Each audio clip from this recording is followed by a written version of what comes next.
भ्राता पिता पुत्र उरगारी, पुरुष मनोहर निरखत नारी। होय बिकल सके मनहि न रोकी, जिमि रविमणि द्रव रवि बिलोकी। नमस्कार दोस्तों, मैं अविनाश दास रेशनल कबीर यूट्यूब चैनल में आप सबका हार्दिक स्वागत करता हूं। साथियों, यदि आपने इस चैनल को सब्सक्राइब ना किया हो तो सब्सक्राइब जरूर करें, शेयर करके अपने साथियों तक पहुंचाएं, बेल आइकन को प्रेस करें, ऑल नोटिफिकेशन ऑन रखें और दोस्तों कमेंट मुझे जरूर लिखें। आप मेरे पक्ष में हैं तो पक्ष का कमेंट लिखें, विपक्ष में है तो विपक्ष का कमेंट भी बड़े प्रेम से लिखें। दोस्तों, कमेंट लिखने से हमें बहुत संतोष होता है। मैंने जो है दोस्तों 2 चौपाइयाँ बोला है। ये जो है रामचरितमानस की चौपाई है, अरण्य कांड दोहा नंबर 23, 7, 8 ये चौपाई है। ये चौपाई में गोस्वामी तुलसी दुबे कहते हैं कि भाई, पिता, पुत्र या कोई भी जो पुरुष है, अगर वो सुंदर दिखता है तो औरत अपने मन को नहीं रोक सकती है। कोई भी महिला जो है अपने पिता को सुंदर देखकर अपने मन को कामुक बना लेती है, अपने आप को रोक नहीं पाती है। अपने भाई को सुंदर देखकर अपने आप को कामुक बना लेती है, अपने आप को रोक नहीं पाती है। यहाँ तक कि अपने जन्माए हुए पुत्र को भी अगर सुंदर देखा तो महिला अपने मन को नहीं रोक पाती है और कामुक हो जाती है और उससे जो है सेक्स का संबंध बनाने के लिए उतावली हो जाती है। ऐसा यहाँ तुलसी गोसाई कह रहे हैं। पुरुष मनोहर निरखत नारी, और इतना व्याकुल हो जाती है, कहते हैं जिस प्रकार के सूर्यकांत मणि जो है ना, सूर्य के एक किरण भी पड़ जाए तो पिघल जाता है। वो कैसा मणि है हम तो देखे नहीं है भाई, किताबें में पढ़े हैं। तो तुलसी दुबे यहाँ पर उदाहरण देते हैं कि सूर्यकांत मणि जो है सूर्य के एक किरण पड़ने से भी पिघल जाती है। ठीक उसी प्रकार औरत के जो अंदर के काम वासना है, सुंदर मनुष्य को देख करके भड़क उठती है और वो अपने आप को नहीं रोक पाती और वो जो है सीधे से या टेढ़े से उस पुरुष को प्राप्त करके ही रहती है। दोस्तों, हम सुनते हैं कि तुलसी का मन इतना कच्चा था कि विवाह करने के बाद जब उसके मायके में जाना पड़ा उसकी पत्नी को, तो एक भी दिन उससे अलग जीने की हिम्मत नहीं कर सका और वहां चला गया और पत्नी ने उसको लतिया के भगा दिया। कहा तो जाता है कि राम भक्ति करने को कहा था वो, अब क्या कहा था, वहां तो 2 ही लोग थे, क्या क्या बातचीत हुई उसको कोई नहीं जानता, लेकिन इतना सब जानते हैं कि उसको भगा दिया गया था क्योंकि वो दोबारा जो है उस पत्नी के पास नहीं गया। तो दोस्तों, जिसका मन इतना गंदा होगा, कहा है ना, चोर लबार संत मुनि ज्ञानी, जस आपन तो सवरहु जानी। शायद यह भी उसी का लिखा हुआ है, यह जिसका भी लिखा हुआ हो। आदमी जब स्वयं इतना गंदी मानसिकता का होता है तो वैसी गंदी मानसिकता उसको चारों तरफ दिखाई पड़ती है। तो तुलसी दुबे की इतनी गंदी मानसिकता थी कि वो जो है ना महिलाओं के लिए ये सब गंदी गंदी बातें जो है लिखता रहता था बैठ के। तो दोस्तों, मैं ये कहना चाहता हूँ कि ये हिंदी में कविता लिखने वाले जितने धार्मिक लेखक हुए हैं, महाकाव्य लिखने वाले, काव्य लिखने वाले,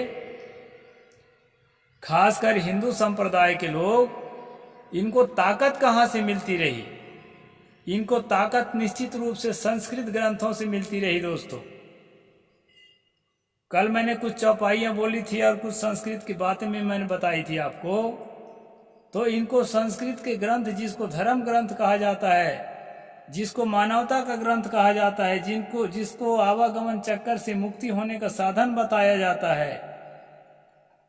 किसी ने तो लिखा है, तुलसीदास रामायण लिखकर गंगा बहा दिया, भवसागर पार उतरने का एक नौका बना दिया।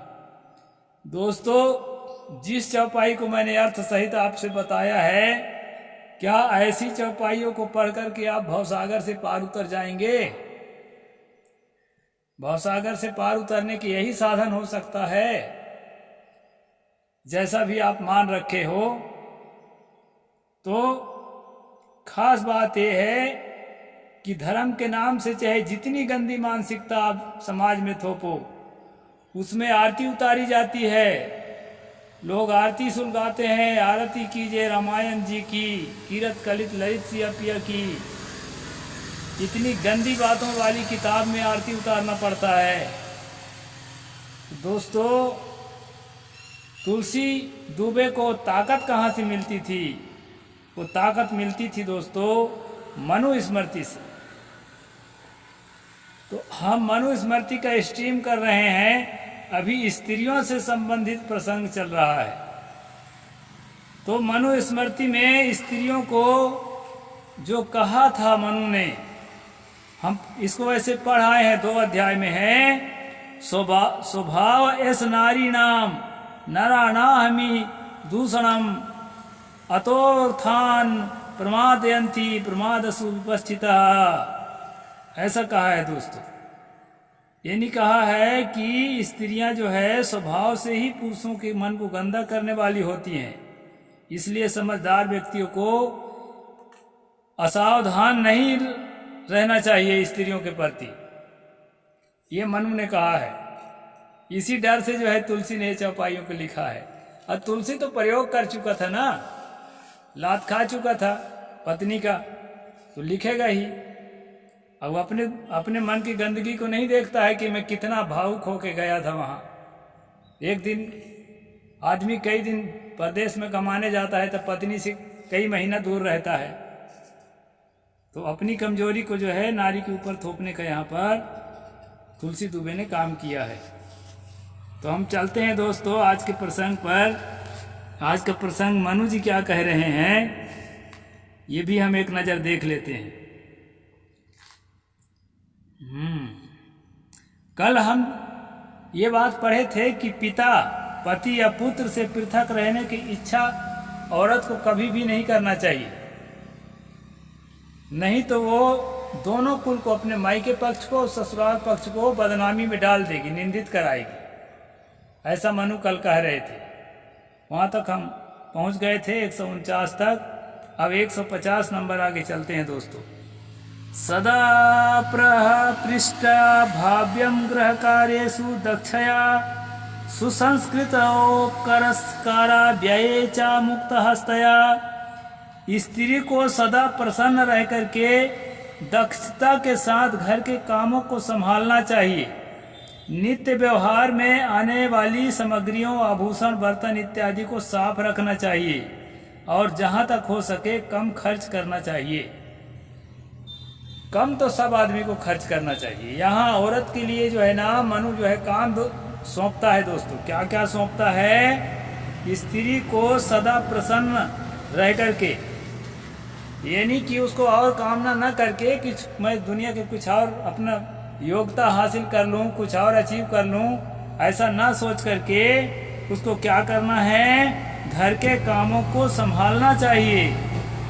झाड़ू पोंछा को संभालना चाहिए, बर्तनों की सफाई को संभालना चाहिए, भोजन बनाने की कला को सीखना चाहिए और उसको किसी प्रकार के पढ़ने लिखने का या कुछ और अच्छा काम करने का उसको कोई अधिकार नहीं है दोस्तों। क्योंकि ये मनु भी अपने मन से नहीं बोल रहा है।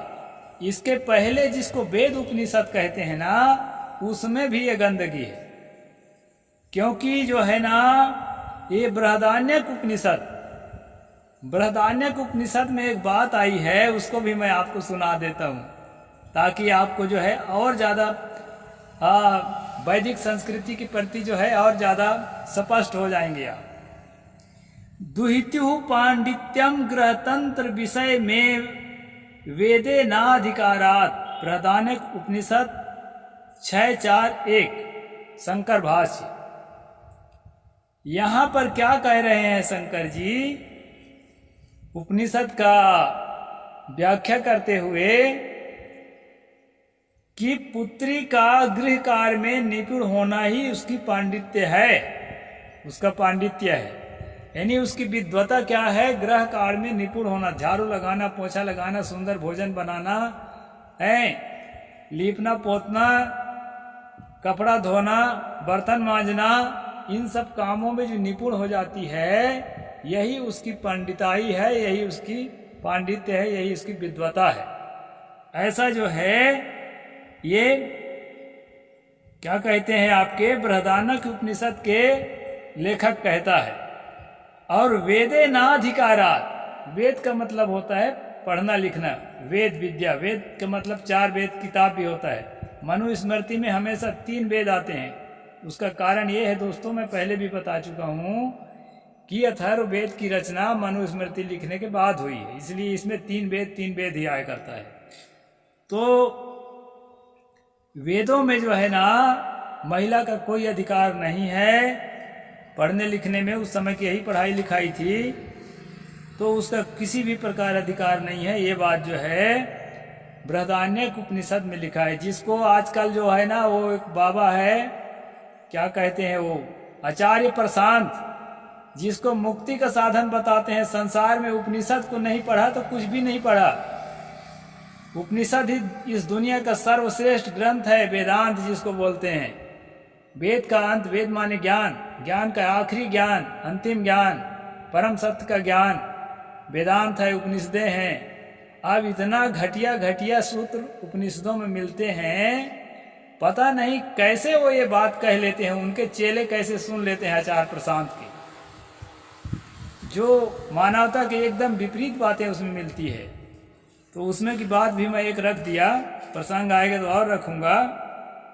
तो दोस्तों यहाँ पर मनु कह रहा है कि स्त्री को प्रसन्न रह करके घर का काम संभालना चाहिए।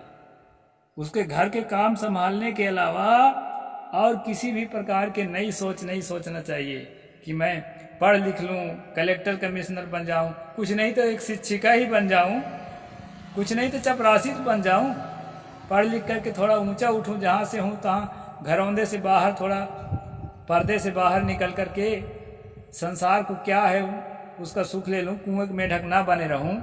ऐसा उसको सोचने का अवसर मत दो, यह जो है यहाँ पर मनु कह रहे हैं दोस्तों। लेकिन एक बात बताऊं, स्प्रिंग को जितने दबाओगे ना उतने फोर्स लगता है, और गेंद को जितना पटकोगे उतने उछलता है वो।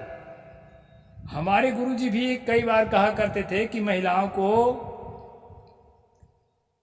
जो है अगर पति नौकरी कर रहा है तो महिलाओं को घर में रहना चाहिए, घर भी संभालना है, उसको नौकरी वोकरी बाहर जो है कई तरह के स्टाफ के साथ मिलना जुलना पड़ता है। ऐसा करके अपने स्त्री बाल शिक्षक किताब में भी लिखा उन्होंने, और कई प्रवचनों में कहा। लेकिन मैंने देखा है दोस्तों कि उनके शिष्यों में, भक्तों में सबसे ज्यादा बेटियां जो है ना उसको उल्लंघन कर गई। पढ़ लिख के बढ़िया कहीं जॉब कर रही हैं, कभी कोई बिजनेस पकड़ ली है, और कोई बहुत लोग ऐसे कर रही हैं। तो जो सच है ना उसको दबाने का चाहे कितने भी बड़ा संत महात्मा कबीरपंथी गैर कबीरपंथी कोशिश करेगा, सच्चाई सामने आएगा और लोग जो है नहीं मानेंगे। हर आदमी के भीतर से दिल चाह रहा है कि मुझे सम्मान की जिंदगी चाहिए, मुझे 2 पैसा कमा के और संपन्नता की जिंदगी चाहिए, और मुझे जो है लोग हीन दृष्टि से ना देखें। स्त्री पुरुष सबको दिल चाह रहा है। तो कहे कोई भी पंथ के महात्मा इसको रोकने के लिए कोशिश करेंगे, आने वाले दिन में खुद ही हंसी के पात्र होने लगेंगे।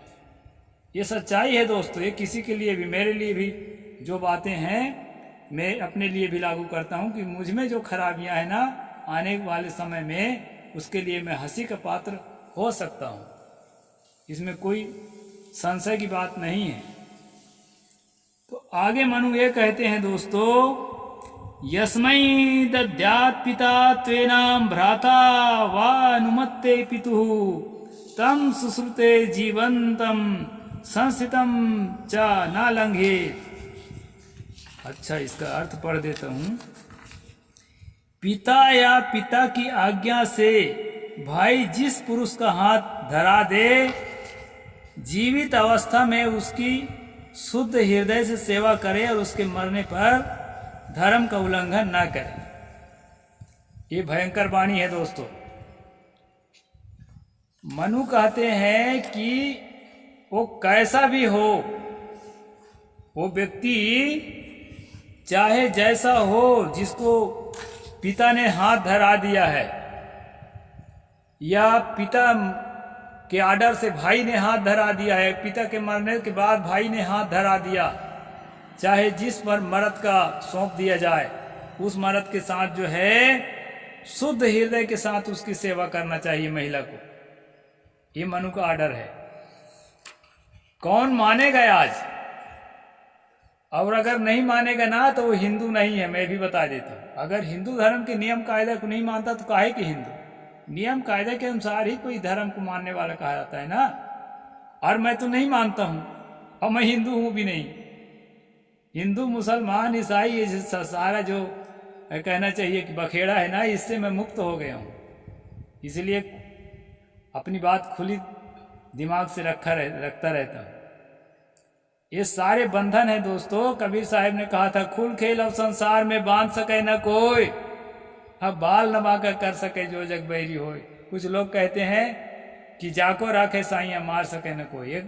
ऐसा नहीं लिखा है वहां, आप पढ़ लेना, साखी ग्रंथ में है, खुल खेल अब संसार में बांध सके न कोई, बाल नवा कर सके जो जग बैरी होए। अपने दिमाग को, अपने वैचारिकता को स्वतंत्र रखो दोस्तों, रेशनल बन जाओ, खुल के सोचो, खुल के समझो। खुल खेलो के मतलब ये नहीं कि उपद्रव करने के लिए चले जाओ, उपद्रव करने की बात यहाँ पर नहीं है। तो किसी परंपरा में बंधने की जरूरत नहीं है। किसी महिला को रामचरितमानस जैसे किताब की, मनु जैसे किताब की, मनुस्मृति जैसी किताब की परवाह करने की जरूरत नहीं है। और उससे ऊपर उठ करके सोचो, ये 21वीं सदी है, आधुनिक युग है दोस्तों। यहाँ पर कहा है कि पिता ने अपने बेटी को जिस पुरुष का हाथ थमा दे, या पिता के आर्डर से भाई ने जिस पुरुष का हाथ थमा दे, जिंदा रहते तक उसकी सेवा करे, और उसके मर जाए तो भी मरने के बाद अपने धर्म का पालन करे, विधवा धर्म का। विधवा धर्म की चर्चा जब आएगी तो उसको मैं फिर विस्तार से बताऊंगा, विधवा कैसे रहना चाहिए हिंदू मर्यादा के अनुसार। तो दोस्तों आगे हम चलते हैं। मंगलार्थम स्वयतयन यज्ञश्चासा प्रजापते प्रजित्ते विवाहेषु प्रधानम साम्य कारणम। विवाह में इन दोनों पति पत्नियों के लिए स्वयतन और प्रजापति के उद्देश्य से जो हवन किया जाता है वह उनके कल्याण निमित्तिक कर्म है, परंतु वाग्दान के अनंतर स्त्री पर स्वामी का अधिकार हो जाता है।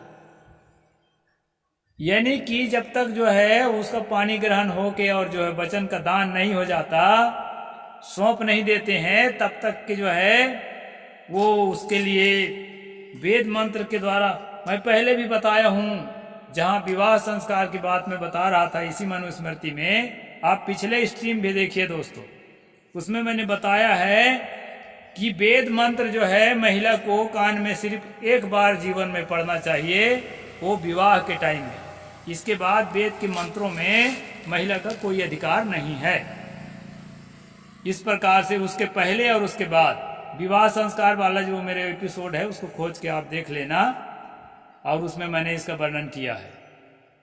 तो दोस्तों यहाँ पर मनु ने कहा कि विवाह के बाद जो है उसका स्वामी का अधिकार होता है, यानी पूरी तरह से वो उसका मालिक हो जाता है। जैसे हम सोना खरीदते हैं तो सोना का मालिक हो जाते हैं, मकान खरीदते हैं मकान का मालिक, गाड़ी खरीदते हैं। जैसे निर्जीव वस्तुओं को खरीदते हैं, सजीव वस्तु पशु को बकरी खरीदते हो, भैंस को खरीदते हो, तो बकरी और भैंस से ज्यादा जो है महिला का कीमत इस धर्म में नहीं है। ये किताबें बता रही हैं और हिंदी में इसका अर्थ लिखा हुआ है। मैं अपने से अर्थ नहीं करता, व्याख्या जरूर थोड़ा फैला के बताता हूँ ताकि बात ठीक से समझ में आ जाए। दोस्तों, आज का स्ट्रीम यहीं तक रखूंगा, फिर कल जो है आगे क्या लिखा है मनु जी उसको बताऊंगा। साहेब बंदगी, जय जोहार।